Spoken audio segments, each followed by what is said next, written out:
So this kit is now fully finished, built with a quick boost etch set, which you absolutely cannot see apart from these little vents on the side, which I probably would have done different. You're supposed to I should have cut an hole out and put them in flush, but in my infinite wisdom I decided to just stick them on the fuselage, sand them over and hope they would thin out enough so they won't be too noticeable, which yes they are.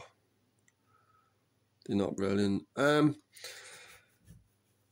And the undercarriage doors are also photo etched, but not all of them.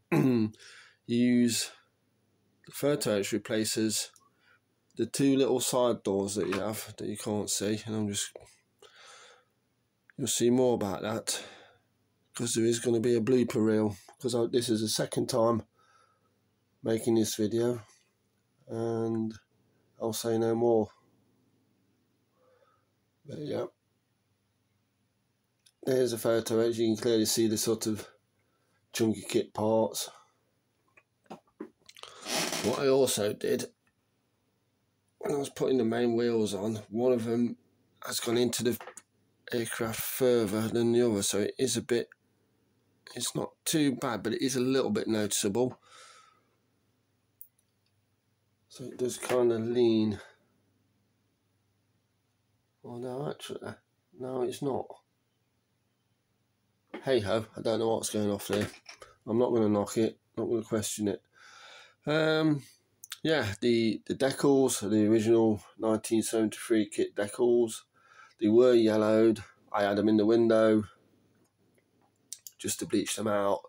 You can see the carrier film on the ones I did first. So what I did when I cut as much of it, because that's F80C is one decal, so I cut around and through it, and I cut as much of the film off as I could and trimmed it as close to the actual writing.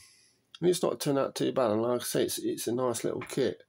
The white around the nose is part of a white German cross, which I cut into quarters and just put it on.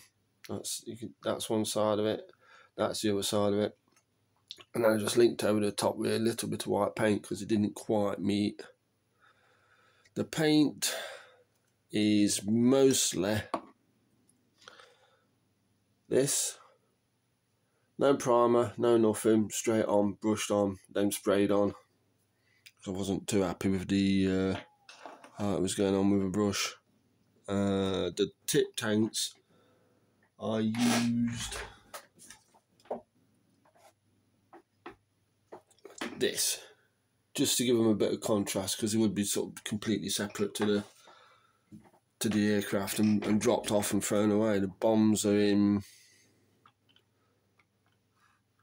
typical olive drab, along with the anti-glare panel.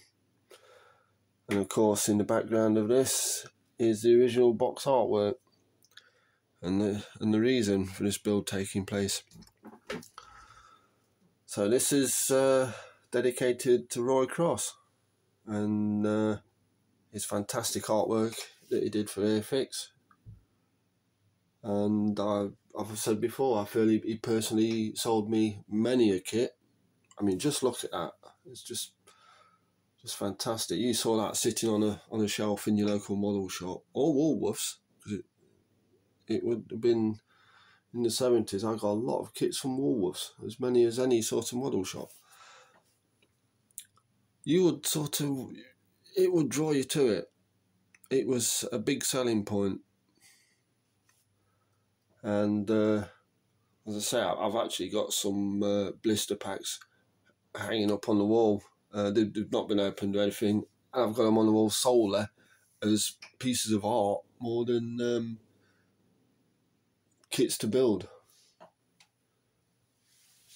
So hope you like this.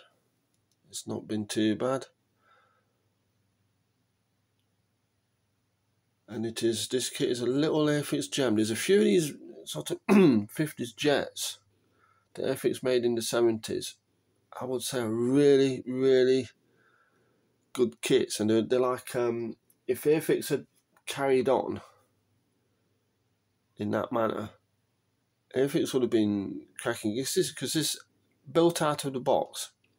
You get an instrument panel, joystick. I think there was side consoles on it that you could paint up and make them to look like I've used photo etch, but you could build this kit straight out of the box. It would look nice. The photo etch in the cockpit you can't see. Simple as.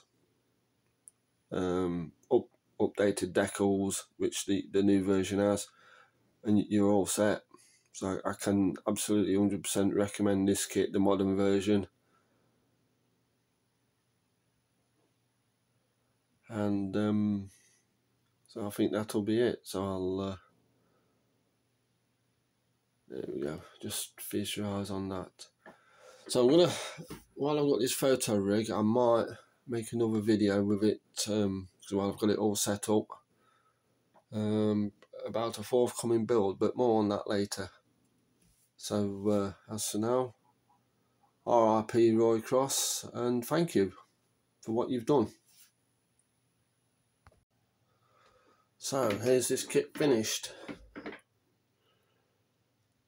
Overall, a nice little kit that I really enjoyed building and painting, even though it was in silver, which can be fun, let's put it that way.